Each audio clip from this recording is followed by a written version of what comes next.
Okay, let's look at solving linear and quadratic simultaneous equations. Before we start getting involved into doing that algebraically, let's look at it graphically. A linear equation, if plotted, would be a straight line. So we have a linear equation here.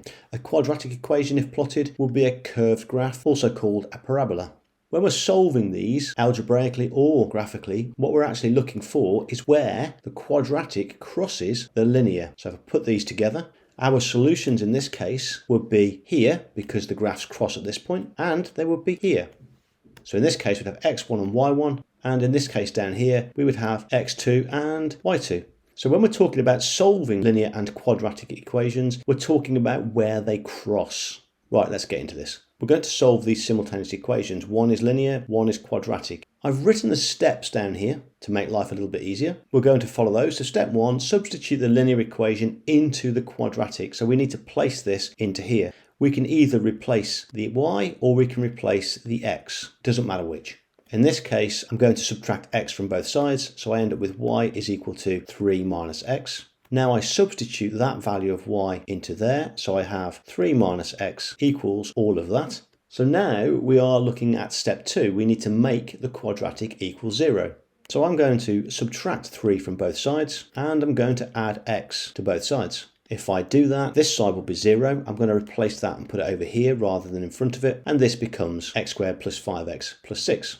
Step 3 is to factorise and solve. Factors of 6 that add to give me 5 are 2 and 3. They're both positive, so that's why I place in the brackets. Don't forget the equals 0. I'm now going to solve these. So in other words, I need to make this part of the bracket equals 0 and then this part of the bracket equals 0. So to make this equal 0, I would have x is equal to minus 2, and to make this one equal 0, x would be equal to minus 3. Our last step is to substitute those values back into this equation here to find the value of y. So if x equals minus 2, y would equal 3 minus minus 2. Well, 3 plus 2 is 5. And for this one, 3 minus minus 3, well, that would give me a positive 6. So these are my two solutions. So I'll just finish that off by writing out the solutions like this. Not difficult at all if you can factorise and rearrange formula. Let's look at another question. So this question here, we've got a linear equation and we've got a quadratic, but a slight variation on the theme. You'll notice we've got x squared and y squared here. I'll come back to what sort of graph this is in a minute. To tackle this, we do the same thing. We either make x equals or y equals. In this case, I choose to make x equals. And we place that back in there. Now we need to expand this bracket and simplify this and then make it all equal 0. I will expand this over here. So if you've forgotten how to use FOIL, this is a quick reminder. Multiply out firsts, outsides, insides, lasts, and then simplify this. So now we've expanded that. That now replaces the y plus 3 squared. So now we collect the like terms and we make this equal 0. So we're going to have 2y and then we're going to subtract 17 from both sides. So we end up with 2y squared plus 6y. 9 minus 17 is minus 8 and that equals 0. Now we need to factorise. We could factorise this by grouping, by multiplying these coefficients, but actually there's an easier method here. What we can do is divide the whole equation by 2 because it's all divisible by 2. So now we end up with y squared plus 3y minus 4 equals 0. Now we can factorise this and put it back in brackets. 1 times 4 is 4. We want to make a plus 3, so that's a positive, that's a negative. Let's place that in brackets with the y. So we have factorised. Now we solve this to find the values of y, making that equal 0. Y would equal 1. To make that equal 0, y would equal minus 4.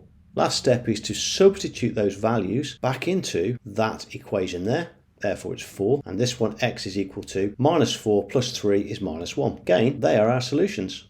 So before we finish, let's look at this question graphically so you can really see what this equation represents. Here we go. So we have the same question, a linear graph here, and that is this one. And you'll notice we've got a circle, and this is the equation of a circle. I'll come back to that in a second.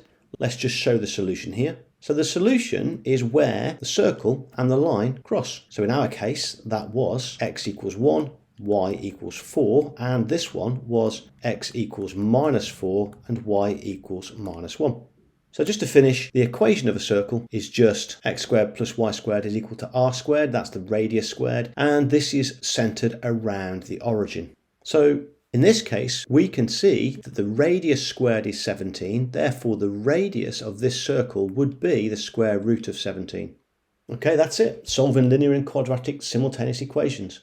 If you got something out of this video, please like and subscribe. Then head over to my next video on completing the square. Well done on getting this far.